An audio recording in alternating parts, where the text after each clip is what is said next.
অবশ্যই এখানে একটা বিষয় আছে, এটা হয়তো সবাই ধরতে পারছে না। এখানে কিন্তু ইস্যু কয়েকটা আছে। একটা হচ্ছে বিবর্তনবাদ, একটা হচ্ছে ইতিহাস বিকৃতি, একটা হচ্ছে সমকামিতা শিক্ষা প্রদান করা, একটা হচ্ছে ইসলামিক যে মুভমেন্ট সেটাকে সবার সামনে নেগেটিভলি উপস্থাপন করা। এরকম কিছু ইস্যু কিন্তু উঠেছে। আমরা কিন্তু ব্যস্ত হয়ে আছি এই 12টার মানুষ নিয়ে, তাই না? এখানে 12টার মানুষটা মূল জিনিস না। এই পুরো জিনিসটার মূল বিষয়টা হচ্ছে এমন কিছু প্রবর্তন করার চেষ্টা করা হচ্ছে যেগুলোর উপরে যদি আমাদের প্রজন্ম 10, 20, 30 বছর পড়াশোনা করে, তাহলে 20 বছর পর একটা প্রজন্ম আসবে যারা আল্লাহকেই চিনবে না। এইটা উদ্দেশ্য ছিল, আর এটা উদ্দেশ্য। আরেকটা বড় উদ্দেশ্য হচ্ছে ইতিহাসকে বিকৃত করা। খেয়াল করে দেখবেন, ফরায়েজি আন্দোলন, হাজী মোহাম্মদ শরীয়তুল্লাহ, তিতুমির, এই যে ইংরেজ বিরোধী বিপ্লবে যারা সর্বোচ্চ নেতৃত্ব দিয়েছিলেন, আলহামদুলিল্লাহ, তাদের নামগুলো আস্তে আস্তে আস্তে আস্তে কিন্তু মুছে ফেলার চেষ্টা করা হচ্ছে। এবং এই জায়গায় কিন্তু এমন কিছু শাসনকে হাইলাইট করা হচ্ছে, যেমন সেন শাসন, খেয়াল করেন নাই? তাদেরকে হাইলাইট করার চেষ্টা করা হচ্ছে, এটা খুব ভালো ছিল। একটা জায়গায় দেখলাম লিখেছে ওইটা নাকি গণতান্ত্রিক ছিল। তা আমরা প্রশ্ন করতে চাই, ওই সময় গণতন্ত্র ছিল? সেন আর পাল বংশের সময় গণতন্ত্র বলে কিছু ছিল? কি দিয়ে মানুষকে কি শিখাচ্ছে আল্লাহ ভালো জানে।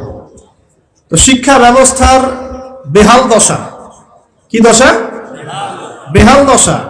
আমাদের সন্তানদের ব্যাপারে যদি আমরা সতর্ক না হই, তাহলে ওই যে নবীজি বললেন ওয়াতুউল্লিমা লিগাইরিদ্দিন, ভূমিকম্প, আল্লাহর আযাব গজব আসার অন্যতম কারণ হবে ধর্ম বিবর্জিত শিক্ষা চালু করা। এবার শোনেন কি আযাব আসবে এই কাজগুলো করলে।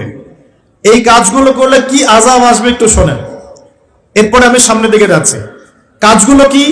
যখন আমরা আমানতের খেয়ানত করব, এক, যখন গনিমতের মাল, রাষ্ট্রীয় সম্পদকে নিজের বলে চালিয়ে দিব, যখন আমরা স্ত্রীদের আনুগত্য করে মাকে কষ্ট দিব, বন্ধুদেরকে কাছে টেনে নিয়ে বাবাকে কষ্ট দিব, যখন ধর্ম বিবর্জিত শিক্ষা চালু করব, যখন আমরা গায়িকা নর্তকীদেরকে বেশি প্রমোট করব, তাদেরকে বাড়িয়ে দিব, মসজিদে হট্টগোল বেড়ে যাবে, কানের কাছে বাদ্যযন্ত্র বাজবে, জেনা বাড়বে, অশ্লীলতা বাড়বে, ফাহেসা কাজ বাড়বে, এবং কওমের নেতৃত্ব দিবে ফাসেক ব্যক্তি, সমাজের সবচেয়ে নিচু শ্রেণীর মানুষ উঁচু উঁচু বিল্ডিং নির্মাণের প্রতিযোগিতা করবে, এবং দাসী তার মনিবকে জন্ম দিবে, মানে সত্য মিথ্যা ন্যায় অন্যায়ের মানদণ্ড উল্টে যাবে। যখন এমন হবে তখন নবীজি বলছেন ফালইয়ারতাকিবু ইনদা যালিকা, তখন ধেয়ে আসবে। কি ধেয়ে আসবে? এক নাম্বার, রিহান হামরা, উত্তপ্ত, কঠিন উত্তপ্ত একটা গরম বাতাসের আযাব পৃথিবীবাসীর দিকে আসতে থাকবে। এমন আযাব কি এসেছে? গরম উত্তপ্ত বাতাস কি আসছে? একটু নাসার গবেষণাগুলো করে দেখেন বাসায় গিয়ে। তারা বলছে সূর্যের মধ্যে এখন কিছু বিক্রিয়া চলছে, বিস্ফোরণ চলছে।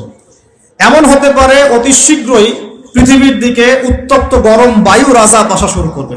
দেখেন হাদিসের সাথে এক্স্যাক্টলি মিলে গেছে। আল্লাহু আকবার। রিহান হামরা মানে গরম উত্তপ্ত বাতাস আসবে পৃথিবীর দিকে। এবং মনে করবেন না এই বাতাস যদি গায়ে লাগে খুব কমফোর্টেবল ফিল হবে, বরং এর ফলশ্রুতিতে দেখা যাবে ফসল নষ্ট হয়ে যেতে পারে, বৃষ্টিপাত বন্ধ হয়ে যেতে পারে, খরা হতে পারে, মরুকরণ হতে পারে, আর অনেক সমস্যা হতে পারে, পানির স্তর নিচে নেমে যেতে পারে। রিহান হামরা। আরেকটা হচ্ছে 2, ওয়াজালজালাতান, এবং ভূমিকম্প। আর নবীজি বলছেন ভূমিকম্প না, নবীজি বলছেন যে বাইনা ইয়াদাই সাআ, কিয়ামতের আগে আগে মুজানুন শাদীদ, মহামারী ছড়িয়ে পড়বে, বড় বড় মহামারী। ওয়া বা'দাহু, আর মহামারীর পরে আসবে সানাওয়াতুজ জালাজিল, ভূমিকম্পের বছরগুলো।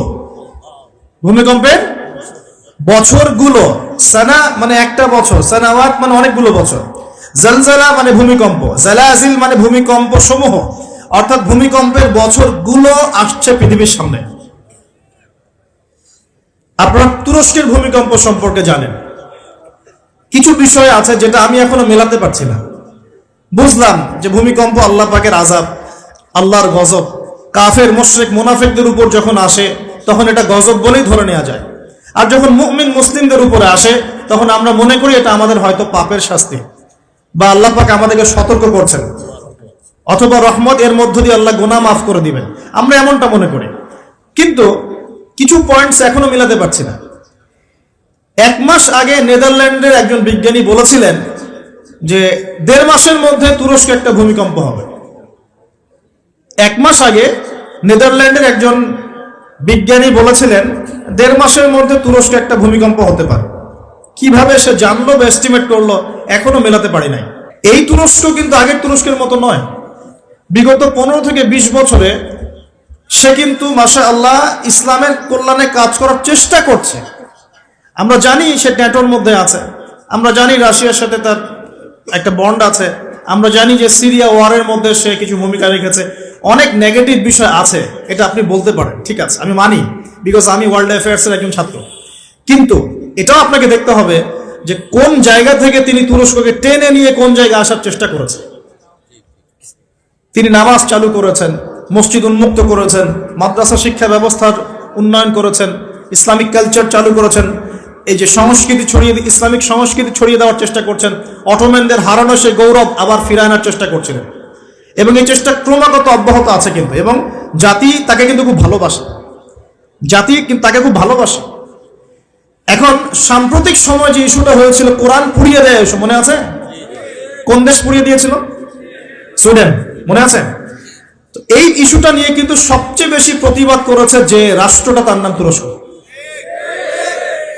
কথা বুঝতে পারছেন? শুধু তাই নয়, ওই ন্যাটোতে যোগদানকে কেন্দ্র করে ন্যাটোর সাথে তার একটা কনফ্লিক্ট চলছে।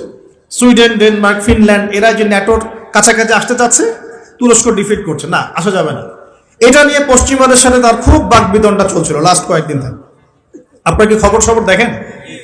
আমার লেকচার বুঝতে পারছেন কি? আচ্ছা, বাকবিতণ্ডা চলছে পশ্চিমাদের সাথে। এবার আপনাকে কয়েকটা পয়েন্ট বলি। নেদারল্যান্ডের সেই বিজ্ঞানী কেমন করে বললো যে 1.5 মাসের মধ্যে এটা হতে পারে, এক পয়েন্ট। দুই নাম্বার হচ্ছে এই কয়েকটা ইস্যুর পরে, কোরআন পুড়িয়ে দেয় ইস্যু, তুরস্কের প্রতিবাদ, ন্যাটোর কনফ্লিক্ট ইত্যাদি, এই ইস্যুগুলোর মধ্য দিয়ে যখন উত্তপ্ত বাক বিনিময় হচ্ছে, তখন ব্রিটেন, জার্মানি আর ইউএসএ তারা বলে দিয়েছিল 7-10 দিন আগেই বলে দিয়েছিল যে আগামী 10 দিনের মধ্যে তুরস্কে একটা ভয়াবহ হামলা হতে পারে। কি হতে পারে? হামলা। তারা বলেছে সন্ত্রাসী হামলা হতে পারে। তুরস্কের পররাষ্ট্রমন্ত্রী ব্রিফ করছিলেন, দেখলাম তিনি বলছেন যে তারা বলছে আমাদের এখানে কিছু একটা হবে, কিন্তু কি হবে, কিভাবে হবে তারা বলছে না। এই পয়েন্টটা এখনো মিলাতে পারছি না। আর তৃতীয় পয়েন্ট আরো মারাত্মক। এই ভূমিকম্পের ঠিক 2 দিন আগে, 3 দিন আগে ওই 3টা কান্ট্রি তুরস্ক থেকে তাদের কনসুলেট, যে পররাষ্ট্র অধিদপ্তরগুলো থাকে, এগুলো গুটিয়ে চলে গেছে দেশে। তারা কেন 2 দিন আগে, 3 দিন আগে সব গুটিয়ে চলে গেল? তবে কি তারা কিছু জানতো?